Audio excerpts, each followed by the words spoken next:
Kami mengulangi lagi, Republik Indonesia telah berdiri. The Republic of Indonesia has been proclaimed. Allahu Akbar. La ilaha illallah Muhammadur Rasulullah. Indonesia merdeka! Indonesia merdeka!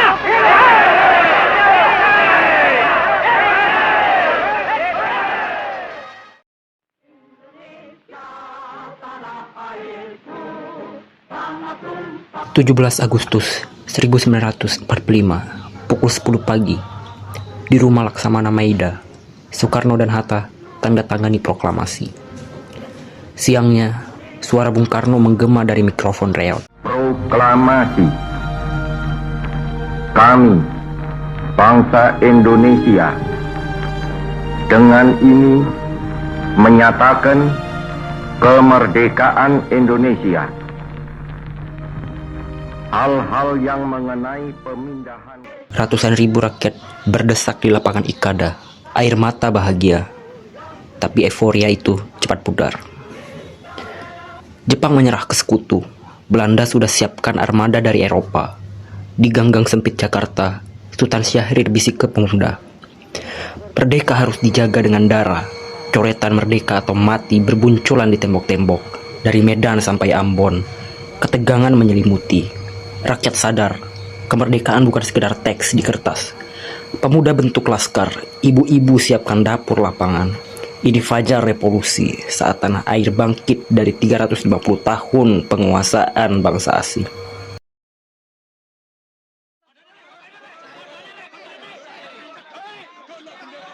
(19 September 1945) di Surabaya.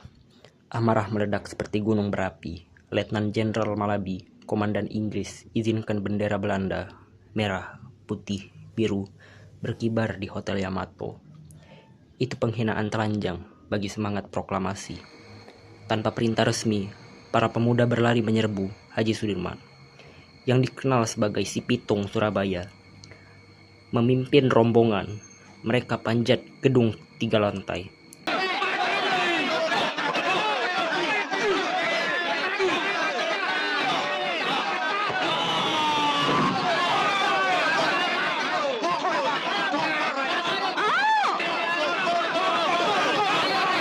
Tangan kasar merobek waru biru dari kain bendera. Sisakan merah putih murni dikibarkan lagi, disambut sorak gemuruh ribuan rakyat. Bendera kita tak boleh ternoda, teriak mereka. Insiden ini viral ke dunia. Surat kabar Inggris tulis pemberontakan di Jawa. Pesan tegas sebagai Indonesia merdeka tak bisa direbut lagi. Percikan api ini bakar seluruh Nusantara, lahirkan gelombang perlawanan.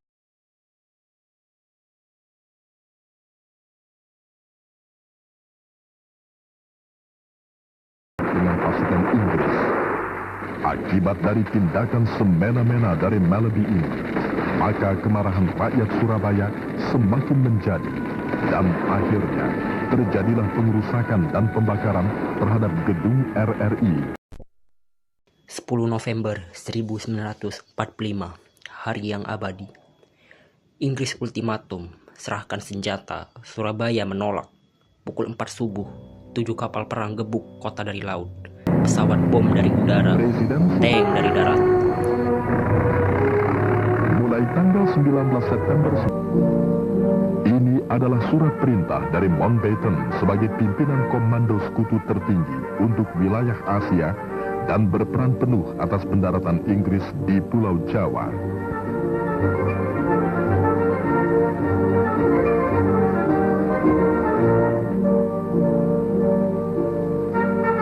Senjata dari pasukan Jepang yang berada di Kota jadi neraka setan, rumah roboh, jalan banjir darah. 20.000 rakyat lawan 30.000 pasukan modern. Bung Tomo, penyiar radio berapi-api, jadi jantung perlawanan. Tetapi inilah jawaban kita. Selama banteng-banteng Indonesia masih mempunyai darah merah yang dapat membuat tertarik kain putih, merah dan putih, maka selama itu tidak akan kita mau menyerah kepada siapapun juga. Teriaknya lewat megafon sambil bawa senapan. Ibu-ibu seperti Nyai Ahmad Dahlan masak di parit, bocah jadi kurir. bambu runcing tembus tank baja, 6 kapal musnah, 600 tentara Inggris tumbang. Tank-tank Jepang yang jatuh ke tangan kita. 16.000 arek Surabaya gugur, tapi roh mereka tak mati. Pertempuran ini lahirkan Hari Pahlawan, simbol dunia bahwa rakyat kecil bisa kalahkan raksasa. Tanggal 20 September 1945 terjadi demonstrasi rakyat Surabaya secara besar-besaran dari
ribu pasukan sekutu Belanda ringkus kota, memberi ultimatum, menyerah dalam 48 jam. Kolonel Abdul Haris Nasution putuskan, daripada kota jatuh ke musuh, hancurkan saja. Malam itu, Bandung lautan api. 200.000 warga bakar rumah, gudang, jembatan. Api terlihat 40 km jauhnya. Keluarga bawa barang seadanya, lari ke pegunungan. Anak kecil digendong sambil menyanyikan "Halo Halo Bandung". Strategi mundur ke Parahyangan sukses. Musuh hanya mendapatkan puing kosong. Pengorbanan pedih ini goyang konsensus dunia. Surat kabar Belanda sendiri kaget. Ini bukan perang, ini pengorbanan jiwa. Bandung lautan api bukti, kedaulatan tak bisa ditawar dengan tanah air. Belanda ngotot rebut lagi. Agresi militer pertama, Juli 1947. Bom di Yogyakarta, rampas 70% Jawa. Agresi kedua, Desember 1948. Jogja jatuh total. Soekarno-Hatta ditawan di Bangka, tapi revolusi tak mati. Jenderal Sudirman, tuberkulosis stadium akhir. Tolak pengobatan dari Belanda. Saya Panglima Besar, harus ikut gerilya. 12 November 1948. Ditandu 7 Laksar setia. Dia mulai long march 700 km jauhnya.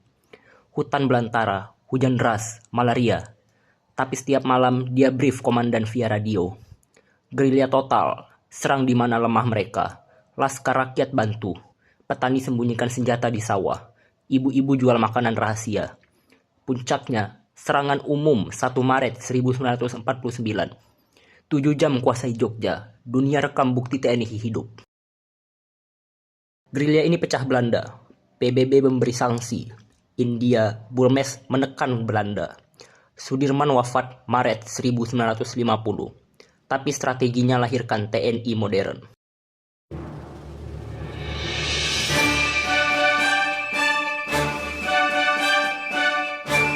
Lima tahun neraka, konferensi meja bundar di Den Haag. Agustus sampai Desember 1949. Nego sengit Hatta versus Bel. Akhirnya 27 Desember di Belanda akui kedaulatan mutlak RIS. Bendera merah putih berkibar abadi. Kemerdekaan disebut persatuan, bukan hadiah. Dari Yamato sampai Tandu Sudirman, rakyat biasa pahlawan. Bung Karno memberikan quotes, beri aku 1000 orang tua, taklukkan dunia susah, beri 1000 pemuda, dunia aku taklukkan.